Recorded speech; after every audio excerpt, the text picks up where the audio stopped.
할렐루야. 오늘 토요 더 깊은 예배에 나오신 여러분 진심으로 환영합니다.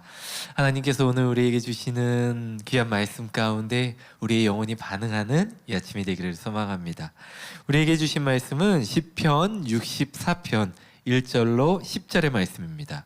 시편 64편 1절로 10절의 말씀, 우리 한 절씩 우리 번갈아 가면서 교독하도록 하겠습니다. 제가 먼저 1절 봉독합니다.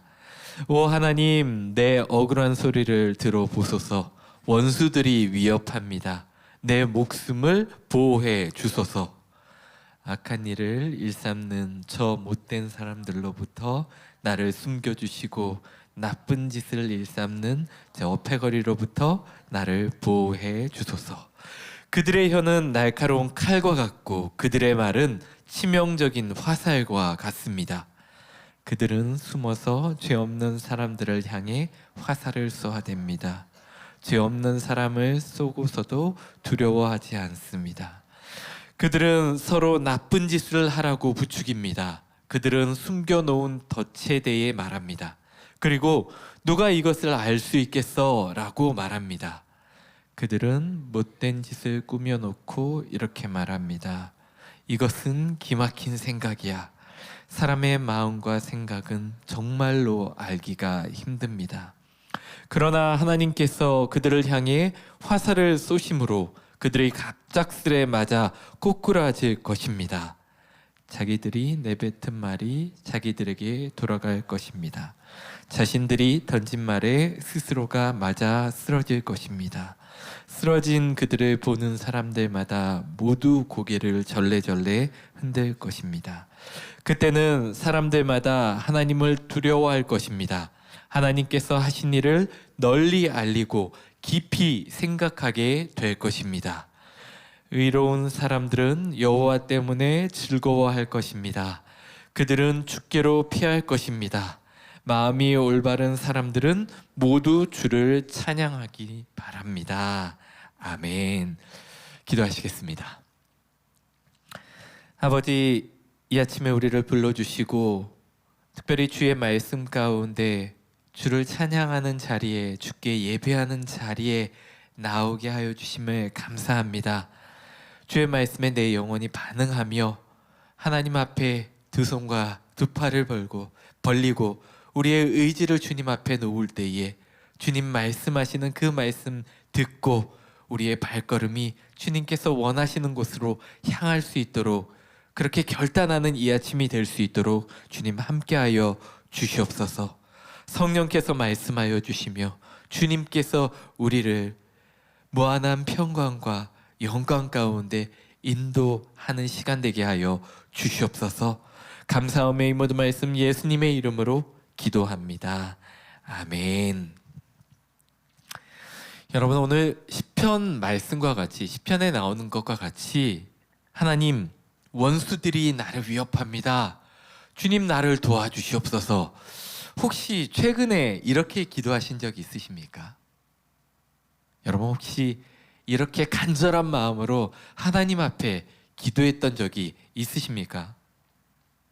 만약 이렇게 고난 가운데 기도하시는 우리 성도들이 있다면 하나님께서 여러분의 그 기도에 놀랍도록 역사하시기를 간절히 소망합니다. 그리고 오늘 말씀을 묵상할 때에 이 말씀의 묵상이 같이 말씀의 나눔 가운데 하나님께서 주시는 위로와 또한 깨달음이 있기를, 이 묵상이 힘이 되기를 소망합니다.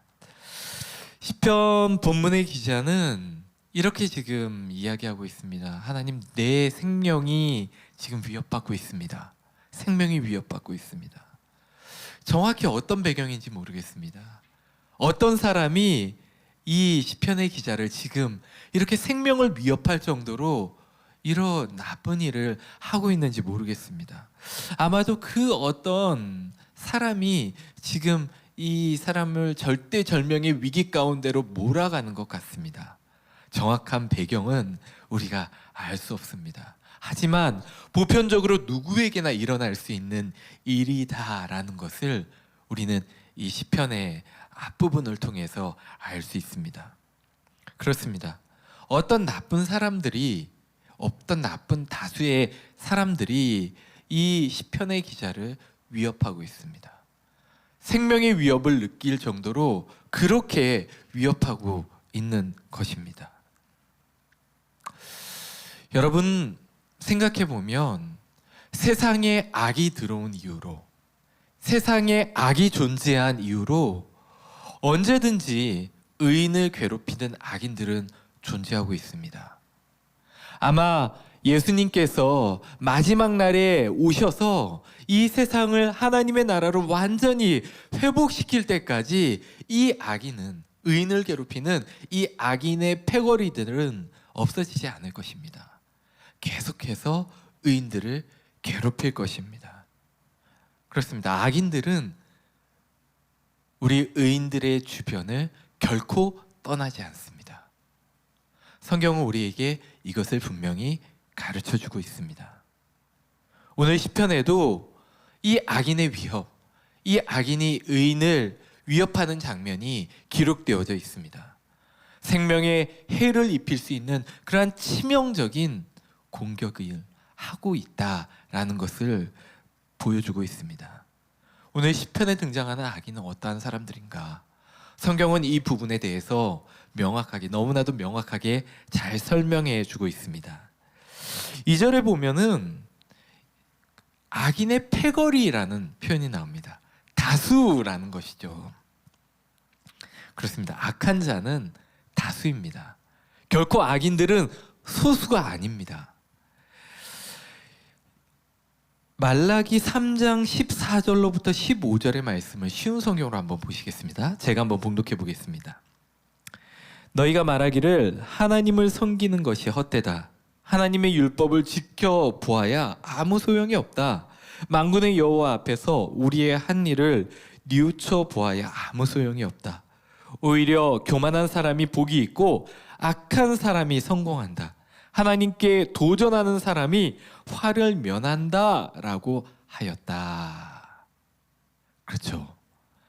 여러분, 세상의 끝날, 또 하나님의 오실 날이 가까워지면 가까워질수록, 예수 그리스도께서 재림하실 날이 가까워지면 가까워질수록 이 세상의 끝날에 대해서 이렇게 이야기하고 있습니다. 사람들은 하나님의 말씀을 지키는 것이 소용없다. 그것이 지혜가 아니다. 오히려 하나님을 대적하는 것이, 그 말씀에 벗어나서 사는 것이 오히려 그것이 좋은 것이다. 화를 면하는 일이 된다. 세상은 그렇게 이야기한다라는 것이죠. 여러분, 이 말씀이 진짜 맞는 것 같습니까? 우리가 살아가는 주변이 정말 이렇게 이야기하고 있는 것 같습니까? 아마 아니라고 하기는 힘들 것 같습니다. 그렇습니다. 세상은 하나님을 떠나 사는 것이 오히려 훨씬 더 지혜롭고 잘 사는 방법이라고 이야기합니다. 이러다 보니 하나님을 떠나 악을 행하는 사람들이 다수가 될 수밖에 없습니다. 하나님 편에 서서 하나님의 말씀을 지키고 사는 의인은 자연스레 소수가 될 수밖에 없습니다. 악한 세력이 득세하면서 하나님의 편에 서는 것이 어리석다라고 이야기합니다. 많은 악인들이 나타나면서 악의 편에 서는 사람들이 다수가 되면서 의인의 편에 서는, 하나님 편에 서는 사람들을 핍박합니다. 하나님을 따르지 못하도록 방해합니다. 이것이 현실입니다.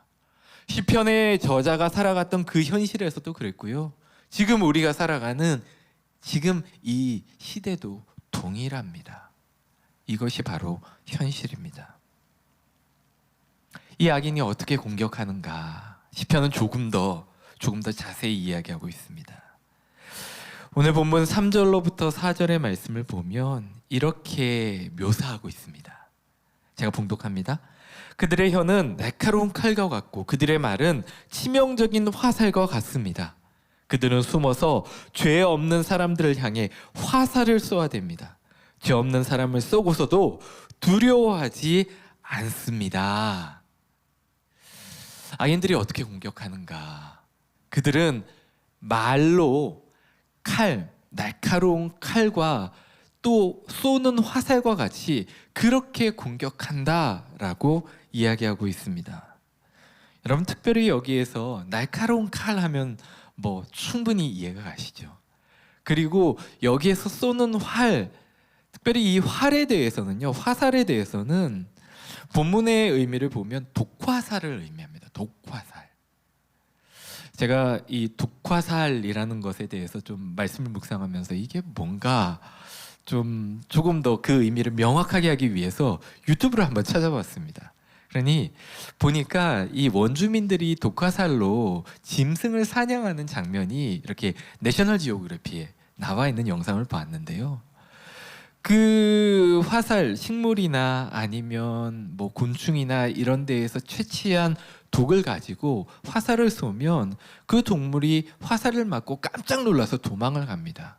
그런데 그 독이 신경을 통해서 퍼지면 점점 마비가 오고 그러다가 움직이지 못하고 그렇게 사로잡히는 장면을 보았습니다. 그렇습니다. 이 독화살이라는 것은 바로 이렇게 사람을 천천히, 사람이나 동물을 천천히 마비시켜서 움직이지 못하게 하고 결국에는 죽음에 이르게 하는 그런 도구, 그런 정말로 무서운 치명적인 도구라는 것이죠. 그런데 오늘 악인이 사용하는 말이, 오늘 시편의 기자를 위협하는 악인이 사용하는 말이 바로 이러한 독화살과 같다라는 것입니다. 악인의 독화살 같은 말, 의인의 이성적인 생각을 마비시키고 사고를 마비시킵니다. 그리고 정서적인 마음의 고통을 줍니다. 그리고 사회적으로 고립을 시키고요, 움직이지 못하도록.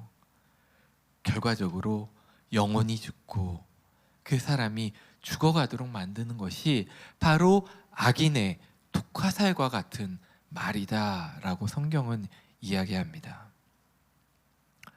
그러면서 조금 더 이 부분에 대해서 명확하게 이야기를 하는데요.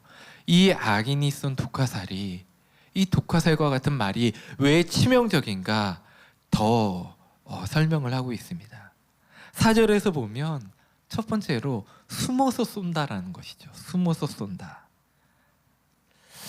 그 복싱하시는 분들의 이야기를 들어보면 눈에 보이는, 그러니까 보면서 맞는 펀치는 그렇게 치명적이지 않다라고 하더라고요. 보이지 않는, 내가 인지하지 못하고 맞는 그 한 방에 사람이 쓰러진다라고 하는 이야기를 들은 적이 있습니다. 그렇습니다.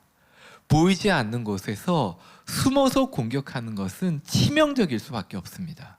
그런데 오늘 악인의 독화살과 같은 말은 숨어서 쏘는 것입니다. 알지 못하는 곳에서 날아온다라는 것이죠. 아무리 악한 말이라도 내 마음이 준비가 되어 있으면 그 말을 들었을 때 충분히 나를 지켜낼 수가 있습니다. 그 충격을 좀 감수할 수가 있습니다. 그런데 생각지 못한 상황에서 접하는 공격적인 말은요, 너무나 치명적으로 다가올 수 있다라는 것입니다. 이성과 감정에 큰 충격을 주는 말이 될 수 있다라는 것이죠. 시편 55편의 말씀에 보면, 거기에 보면 이런 말씀이 나옵니다.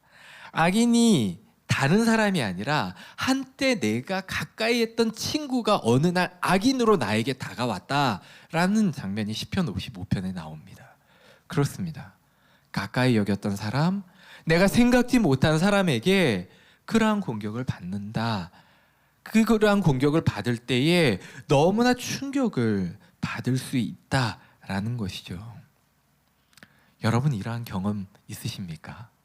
가까운 사람에게 이러한 치명적인 말의 공격을 받으셨던 적이 있었습니까? 내가 신뢰했던 사람에게 공격을 당한다는 것은 얼마나 치명적인 일입니까? 바로 숨어서 독화살을 쏜 것과 같은 악인의 험담, 비난하는 말, 그것이 치명적일 수 있다라는 것을 시편에서 이야기하고 있는 것입니다. 또 이어서 4절에 또 이렇게 이야기를 합니다. 왜 악인의 말이 치명적인가? 어떻게 치명적인가? 둘째로는 죄 없는 사람을 쏘고도 두려워하지 않는다라는 것이죠. 무고한 사람을 쏘는데도 그 사람이 두려워하지 않는다라는 것입니다. 한마디로 양심의 가책이 없다라는 말로도 이해할 수 있을 것 같습니다. 최근에 학원 폭력을 다룬 드라마가 상당히 선풍적인 인기를 끌었습니다. 그런데 이 드라마를 저도 보면서 어떻게 이렇게 사람이 악할 수가 있을까? 어떻게 저렇게 잔인한 폭력을 행하면서도 자신이 아무렇지 않을 수 있을까? 양심의 가책을 느끼지 않을 수 있을까? 그러한 생각을 했습니다. 자신이 저지른 범죄에 대해서 어떻게 저렇게 정당화할 수 있을까? 양심의 가책이 없다면 얼마든지 사람이 그렇게 행할 수 있다라는 것을 말씀 가운데 우리는 그것을 보면서 또 우리는 깨달을 수 있습니다. 그렇습니다. 악인에게는요, 바로 양심이 없습니다. 아무 이유 없이 사람을 헐뜯고도 자신이 잘못했다라는 것을 깨달을 수 없다라는 것이죠. 그래서 디모데전서에 보면은 이런 말씀이 있습니다. 디모데전서 4장 1절로 2절의 말씀입니다. 이후에 성령님께서는 참 믿음을 버리는 자들이 있을 것이라고 분명히 말씀하십니다. 그들은 거짓의 영을 따르고 마귀의 가르침에 순종할 것입니다. 그런 가르침은 옳은 것과 옳지 않은 것을 구별하지 못하는 위선자들에게서 나온 것입니다. 그들의 양심은 마치 달구어진 철에 맞아 아무 소용 없게 된 것과 같습니다. 이 말씀에 보면 양심이 작동하지 않는 사람이 있다라고 이야기합니다. 어느 순간 하나님을 떠나서 믿음을 저버리고 거짓의 영을 따르고 마귀의 가르침에 순종하는 사람은 양심이 없는 것과 같이 행동할 수 있다. 악인의 대열에 서 있는 사람들, 악인의 편에 서 있는 사람들은 그러한 양심을 갖고 있지 않다. 그러므로 타인을 향하여 독화살과 같은 말을 얼마든지 아무렇지도 않게 쏘아댈 수 있다. 그것이 바로 오늘 시편에 나오는 악인의 모습입니다. 이와 같이 악인은 의인을 공격한다.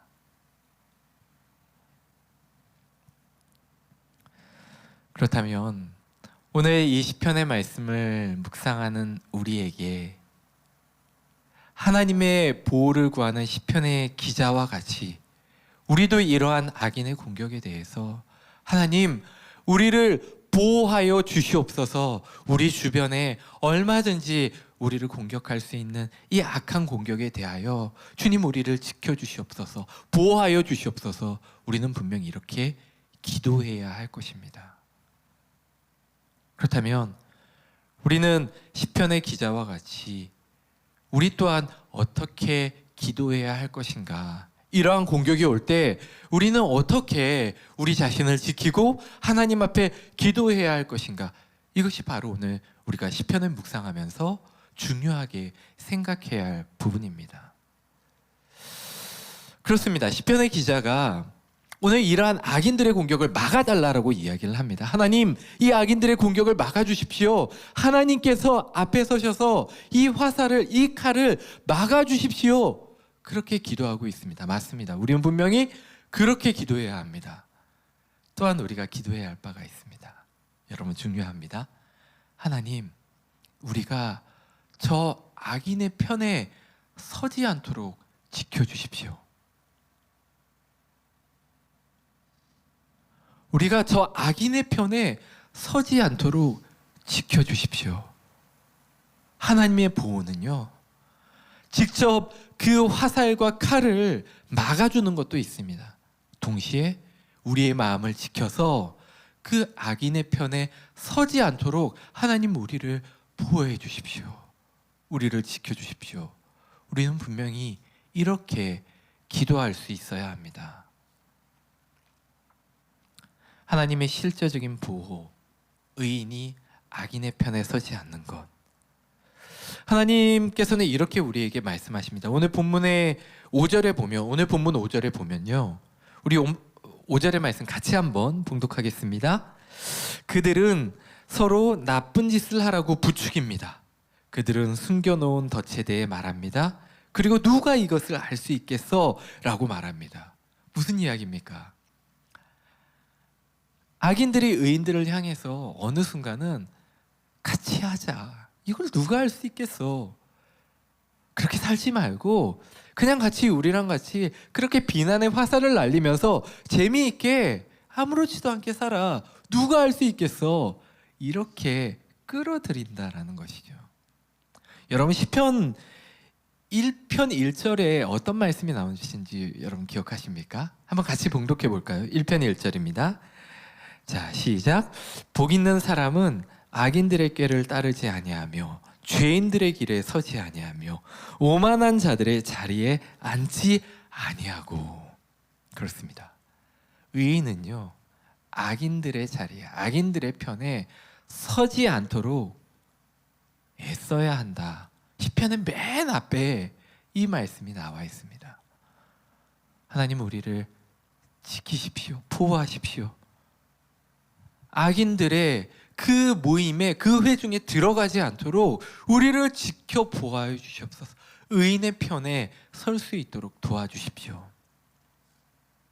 출애굽기 23장 2절에는 또 이렇게 이야기를 하고 있습니다. 우리 23장 2절 같이 한번 봉독하겠습니다. 다른 사람들이 다 악한 일을 한다 해도 너희도 악한 일을 하면 안 된다.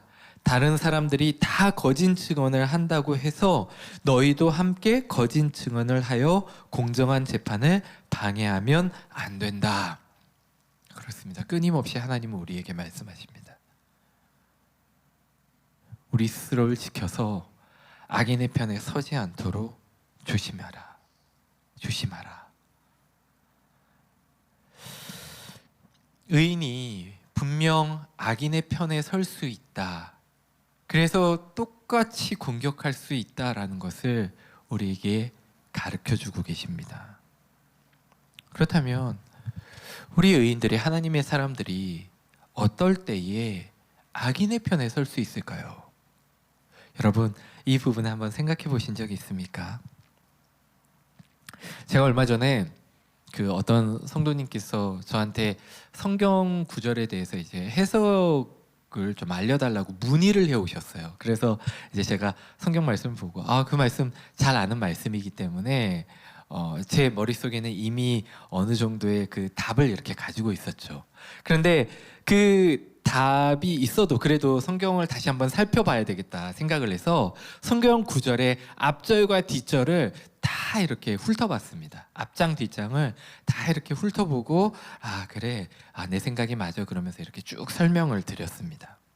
그런데 한 2, 3일 정도가 지나가지고요, 제가 생각했던 그 해석이 잘못됐다라는 것을 깨달았습니다.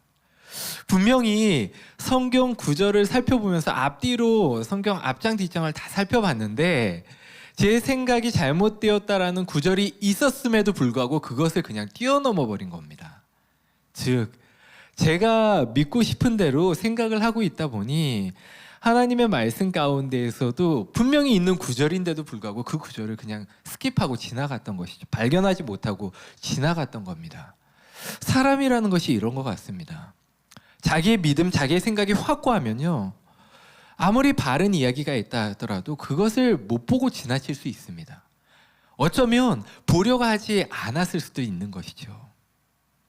의인이 악인의 편에 서는 것, 어쩌면 자기의 생각이 너무나 강할 때에 타인을 받아들이지 못하고 그 타인이 나와 다른 생각을 가지고 있으면 그 사람을 향해서 어느 순간 그 공격을 정당화하면서 도가 넘는 것, 그러면서 타인의 편에 설 수 있지 않을까, 그러한 생각을 해보았습니다. 우리가 의인으로 살다가 하나님 편에 있다가도 어느 순간 악의 편에 설 수 있는 것, 나의 생각이 너무 강할 때에, 나의 주장이 너무 강할 때에 나는 혹시 그렇게 할 수 있지 않은가? 우리는 분명히 생각해 보아야 할 것입니다. 또한 요즘 우리가 큐티 말씀을 보면 사울이 다윗을 끊임없이 쫓아다니잖아요. 어떤 이유 때문에 사울이 다윗을 쫓아다닙니까?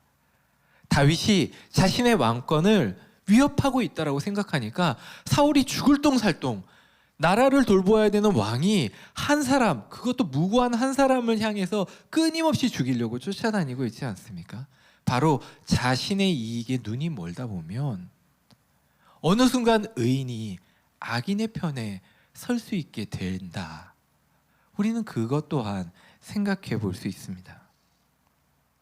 자신의 이익을 위해서 무고한 사람을 향해서 끊임없이 비난의 화살을 날려보낼 수 있는 것이 바로 연약한 인간의 모습입니다. 하나님의 백성이 얼마든지 그렇게 악인의 편에 서서 잘못된 행동을 할 수 있다는 것을 우리는 말씀 가운데 늘 깨달아야 하는 것입니다. 또 이런 경우도 있는 것 같습니다. 오늘 성경에서도 잠깐 우리가 볼 수 있었던 것처럼 세상을 살아가다 보면 어쩔 수 없어. 이 세상에서 지혜롭게 사는 방법은 때로는 그렇게 악인의 편에 서서 그렇게 할 수 있어야 돼. 그렇게 말할 수 있어야 돼. 라고 세상의 처세술을 덜먹이면서 자기 합리화를 하는 생각? 이런 것들을 통해서 우리는 얼마든지 악인의 편에 설 수 있다라는 것이죠. 사랑하는 성도 여러분, 우리는 분명 하나님의 사람입니다. 의인입니다. 그런데 우리도 어느 순간 악인의 편에 설 수 있습니다.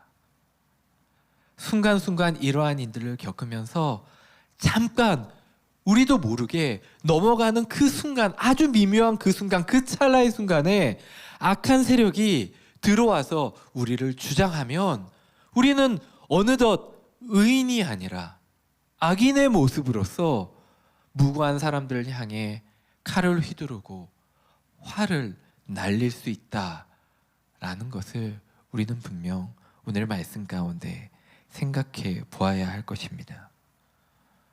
사랑하는 성도 여러분, 하나님의 말씀을 가까이 하시고 주의 율례와 규례를 가까이 하시는 가운데 성령께서 우리에게 말씀하시는 그 세미한 음성, 그 명확한 음성에 날마다 응답하시기를 소망합니다. 그래서 우리를 지키시는 의인의 모습으로 지키시는 사랑하는 성도 여러분들 되시기를 소망합니다. 그렇습니다. 우리는 악인의 편에 서지 않도록 우리를 지키고 조심해야 합니다. 악한 생각과 말을 하지 않기 위해서 우리 자신을 지켜야 합니다. 그리고 주의 법도와 율례를 늘 묵상하는 가운데 그러한 마음들을 가질 수 있어야 합니다.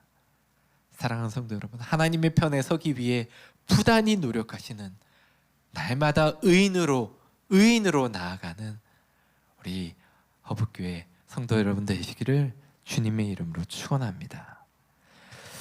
그렇습니다. 오늘의 말씀을 보다 보면 결국에는 하나님 편에 서 있다 보면, 나를 지키고 하나님 편에 서 있다 보면 어느 순간 하나님께서 화를 당기십니다. 그런 비유가 나옵니다. 하나님께서 쏘시는 그 정의의 화살, 그때가 있다라고 이야기를 합니다. 그때 하나님 편에 서 있는 의인들은 그 화살을 보면서 기뻐할 수 있습니다. 7절의 말씀을 우리 같이 한번, 오늘 본문 7절인데요, 같이 한번 봉독해 보겠습니다. 그러나 하나님께서 그들을 향해 화살을 쏘심으로 그들이 갑작스레 맞아 꼬꾸라질 것입니다. 아멘. 사랑하는 성도 여러분, 하나님 편에 서서 견디시기를 바랍니다. 어느 순간 하나님께서 화살을 쏘실 그 날이 있습니다. 하나님은 이 독화살로 인한 상처가 얼마나 아픈지를 잘 아십니다. 어떻게 아실까요? 예수님께서 이 땅 가운데 오셔서 인간의 몸을 입고 살아가지 않으셨습니까? 십자가를 지실 때, 공생애를 지내실 때 수많은 독화살을 맞으셨습니다. 그게 얼마나 아픈지를 아셨습니다. 내가 믿는 사람, 믿지 못하는 사람, 군중들을 향해서 끊임없이 화살을 맞으시고 칼에 배임을 당하신 분이 우리 주님이십니다. 그러므로 예수님은 얼마나 이 상처가 아픈지를 아십니다. 그래서 이 상처를 받은 사람들을 긍휼히 여기시고 이들을 위로하실 수 있는 분이십니다. 하나님께서는 이 악한 말을 하는 자들을 그래서 미워하십니다. 얼마나 아픈 상처를 주느냐. 이 악인들을 미워하시고 언젠가는 그 정의를 나타내실 것을 분명히 우리에게 가르쳐주고 계십니다. 시편 7편 11절로부터 13절에 보면 이 부분에 대해서 조금 더 명확하게 말씀하고 있는 장면이 나옵니다. 제가 11절로부터 13절의 말씀을 한번 봉독해 보겠습니다. 하나님께서는 공평하신 재판장이십니다. 그분은 악인을 향해 날마다 분노하시는 하나님이십니다. 만일 그들이 마음을 고쳐 바르게 하지 않으면 하나님께서는 칼을 가시며 활을 당겨 그들을 겨누실 것입니다. 하나님께서는 생명을 앗아갈 수 있는 무기로 불화살을 마련해 두셨습니다. 아멘. 하나님이 얼마나 싫어하시는지를 너무나 잘 드러내고 있죠. 독화살을 날린다면 하나님은 불화살을 날리시겠다, 이렇게 말씀하고 있습니다. 불화살이 무엇입니까? 여러분, 불 붙어서 아무것도 남겨놓지 않겠다라는 말씀입니다. 완전히 멸절시키겠다라는 말씀입니다. 이토록 하나님께서 싫어하신다라는 것입니다. 정의의 하나님의 성품을 아시는 우리 사랑하는 성도 여러분은 이 말씀을 두렵고 경외함으로, 그리고 그 하나님의 정의의 말씀으로 받아들일 수 있기를 소망합니다. 그래서 우리는 하나님의 편에 서서 하나님의 정의에 대한 경외감과 두려움을 가지고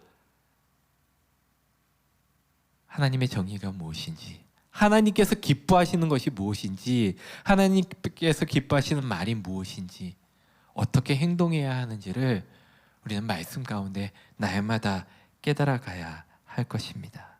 이제 말씀을 정리하겠습니다. 그렇습니다. 우리는 의인으로 살아가야 합니다. 하나님의 편에 서서 의인으로 살아가야 합니다. 그 의인으로 살아가는 것, 오늘 10절의 말씀에 보면 마음이 올바른 정직한 사람들이라고 이야기하고 있습니다. 마음이 정직한 사람은요, 올바른 사람은요, 거짓이 없고 속이지 않는 사람을 의미합니다. 뒤에서 비방하지 않고 솔직하게 말하는 사람을 의미합니다. 사람을 넘어뜨리지 않고 존중하면서 말하는 사람을 의미합니다. 이러한 사람들은 공동체를 세우며 또한 어지러운 세상 가운데 그 세상을 올바로 세워나가는 사람들이 될 수 있습니다.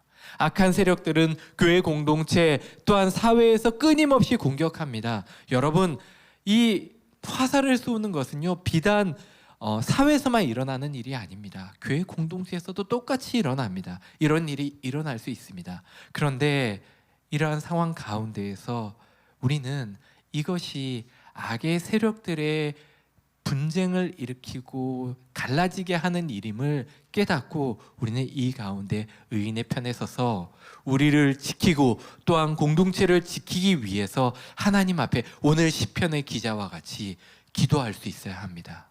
하나님, 내가 휩쓸리지 않도록 하나님의 편에 설 수 있도록 우리를 지켜주십시오. 또한 그 언젠가 하나님의 정의가 이루어질 줄로 믿습니다. 하나님, 역사하여 주십시오. 그렇게 우리는 기도해야 한다라는 것이죠. 우리가 속한 교회 공동체에서 또한 우리가 속한 사회 곳곳에서 우리는 하나님의 편에 서며 하나님께 기도할 수 있어야 합니다. 사랑하는 성도 여러분, 우리 가정과 허브교회가 악인의 공격으로부터 하나님의 보호하심을 받기를 소망합니다. 또한 결코 악인의 편에 서서 형제자매를 향해 악한 생각과 마음, 말과 행동을 하지 않기를 소망합니다. 그리고 각 각자가 속한 곳에서 하나님의 편에 서서 의인으로서 하나님의 정의와 공의를 믿고 이루어가는 사랑하는 주의 성도 여러분들 되시기를 주님의 이름으로 축원합니다.